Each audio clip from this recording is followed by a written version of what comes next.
Welcome back to part 2 of 3 with African Voices in the Energy Space, a podcast brought to you by AHADI Collab as we continue our conversation on energy poverty.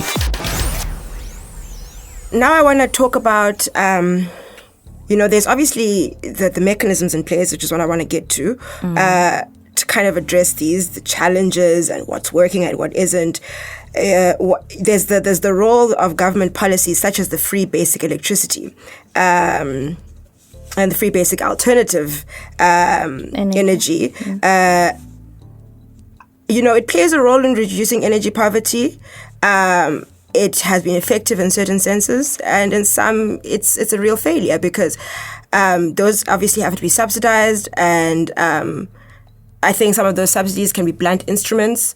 You have experience with this, and I just want you to talk us through some of your thoughts on this, on these mechanisms that are in place to kind of, by, let's say, their government-led efforts to kind of counter this issue of energy poverty. I think the starting point is, and that is what is missing right now. So yes, you're saying there is FB, and FB is very old. I think it was launched in the early 2000s. Yep. And there is cross-subsidization, yep. And there's, what do they call it? So now with how they're setting tariffs as well, how cities are setting tariffs as well, they're also looking at trying to incorporate your renewable energy generation, and also trying to incorporate your low income, that whole FBE portion of it. Because FBE for cities, FBE actually comes out of their electricity revenue budget. Yes. Right? There is partially an amount that is allocated by the government, which is part of the equitable share. But for cities, because equitable share is also allocated according to how much income a city has. Yes. How much revenue base it has. Yes. So for cities in particular, your metros, FBE actually is a chunk of their own revenue, right? So yes, it's there. So that's one aspect of it. And then the other aspect is the cross-subsidization, where with the tariffs, right? How they set the tariffs. And cross-subsidization obviously is something that has been happening. Yes. But now the discussion is it sustainable going forward? Yes, because even customers on that lifeline tariff are not able to afford a sufficient level of electricity. Yeah. And the level of access of subsidized energy is constrained by the consumption-based tariff structure. Yeah. So... Yeah. As customers, as I understand it, as customers consume more electricity, they are moved more up to a more expensive block tariff. So my thinking is that doesn't help anyone. Yeah, it traps people in that energy poverty. It does actually, and what you're raising is actually so true in that even in the last the municipal finance report, if I'm pronouncing it correctly, the one that SACN does. Yes. It actually proved that even with cross-subsidization in place, even with forward-thinking, if you may, tariffs in place that are sort of exactly what you're saying, low-income houses actually still pay more. You see? They still pay more for electricity. That's the failure in that policy right now. This is what I wanted to talk to you about. And how do we address that challenge? What do we do about it? What do we propose? And, there's some successes in it, I guess. Yeah. But the thing is, people need to use more energy in order to uplift themselves. Yeah. Yeah. And so the one aspect, right, that is missing is the communication aspect. And it's also the bringing in of communities within the energy value chain. Yes. Because they've been cut out. Yes. So all the decisions that have been made, the policy and whatnot, it's always top down. It's always at a bird's eye view to say, no, this is what we will give them. This is what they need.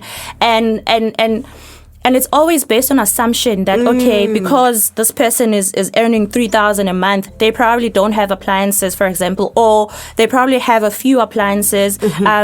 It's based on an assumption that is starkly different from a high income. You know, from a high income, there's a pool. Yes. There is a gym. Yes. There's a whatever jacuzzi. There's all of these facilities within the home. Absolutely. So because they know that in a low income there aren't those additional entertainment facilities. So it's all just basic. Yes. So they probably don't use a lot. Absolutely. And yet they still have to heat their homes. Absolutely. They still have to have warm water. Absolutely.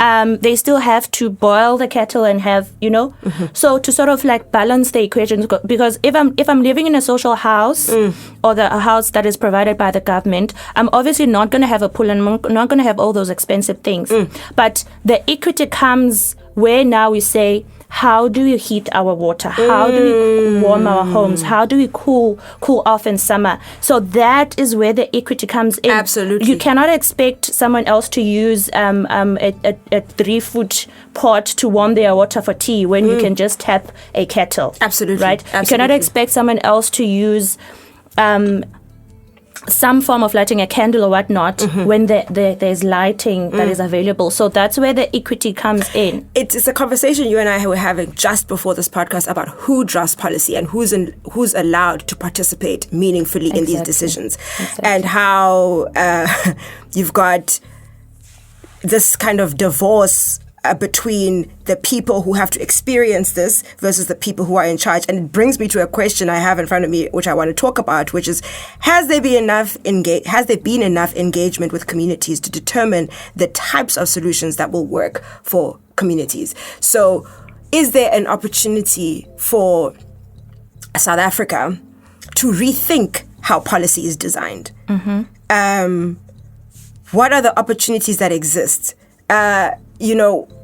You always find, for example, if there's a situation where there's a particular infrastructure being built. Let's talk about a school or a new power line or a new tower being built in a community. And I always find that if the people themselves know the value of it, they'll protect it. Yeah. So there's not enough engagement, clearly. And I just want to know your thoughts on this, because you're touching on a question I actually had for you about, do we have enough community engagement? No. In simple terms, no. So what happens is, with your municipalities, right? Municipalities have what is called integrated development plan. Yes. Right. So in the development of an integrated development plan, there's an aspect there that is called community participation. Yes.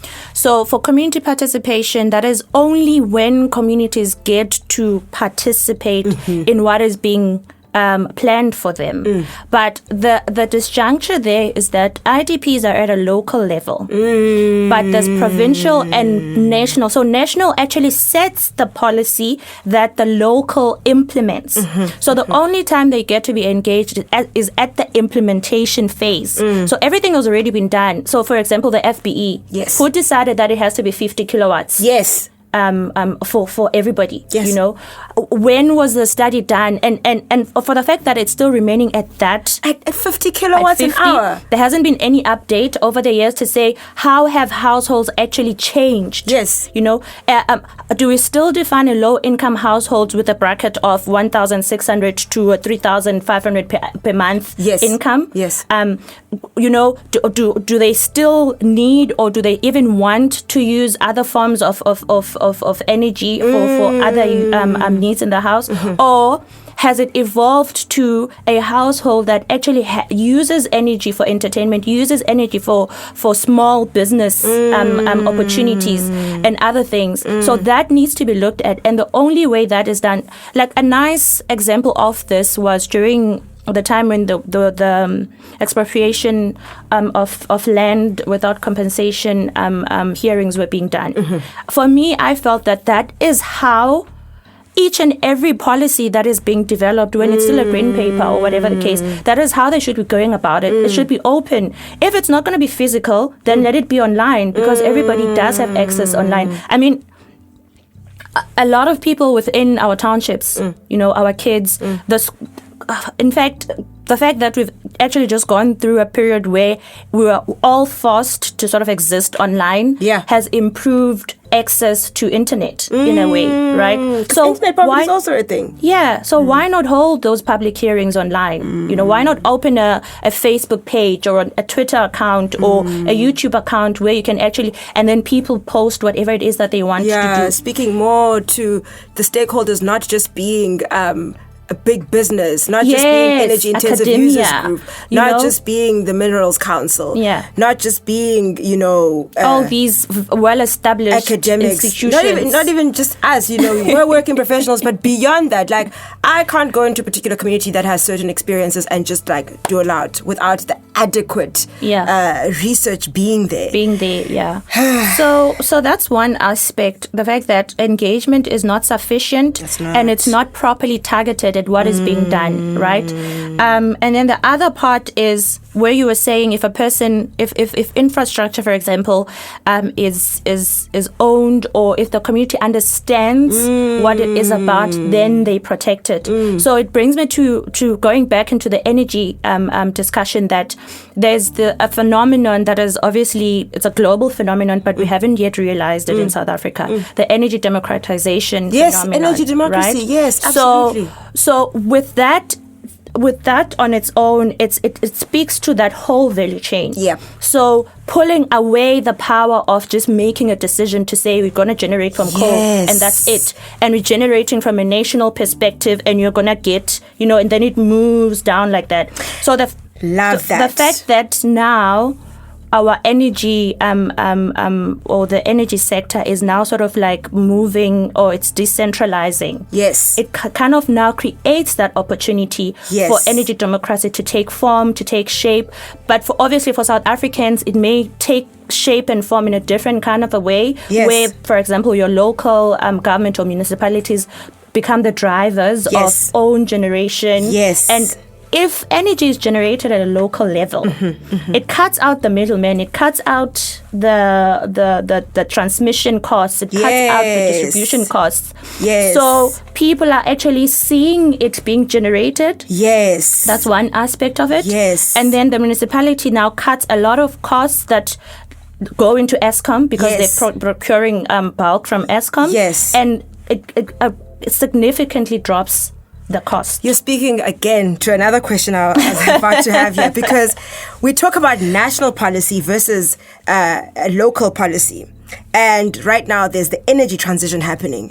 Moving away from fossil fuels like coal towards renewable energy. And we have this thing called the just energy transition, where we don't leave anybody behind, making sure that people in one value chain are integrated into the next. And I want to talk about the fact that national energy policy does not adequately include and account for local challenges, the opportunities, the policy and planning, energy subsidies, providing the basics of service delivery, and the different kinds of infrastructure planning. You're talking about energy democracy here. What does that mean? What does that look like? Do we then rethink about infrastructure ownership? Those are broader conversations, because you look at the integrated resources plan, which is something you've just spoken about how energy is generated, and it doesn't adequately account for local infrastructure planning. That's a high level plan that happens at the national level, but it doesn't look at the regional opportunities here. Right now we've got small scale embedded generation, which is, the president made that big announcement a week ago about the fact that it's up to 100 megawatts. What is that actually going to look like in practice? Who's allowed to buy? Who's allowed to generate? What about social ownership? Those are the kinds of chats I want us to start having. And with that, I want to ask you, what alternatives are currently being explored to counter, firstly, the high cost of coal-generated electricity to combat energy poverty, but even beyond that, how do we rethink energy infrastructure and that ownership and the energy democracy? So, I just want you to touch on that as well. So energy infrastructure, for example, I think the tricky part with that is we already have a national grid that is well developed and, and all of that. And that's one aspect of it. And then we have this national utility called Eskom. who aren't, well, I guess right now there is some form of forward thinking that is happening with the new CEO. And then we have your municipalities who are actually the retailers of energy, right? So with the ownership of infrastructure, I think that's the one aspect where they tried to address this was having IPPs, so your independent power producers, who would then generate power back into the grid, right?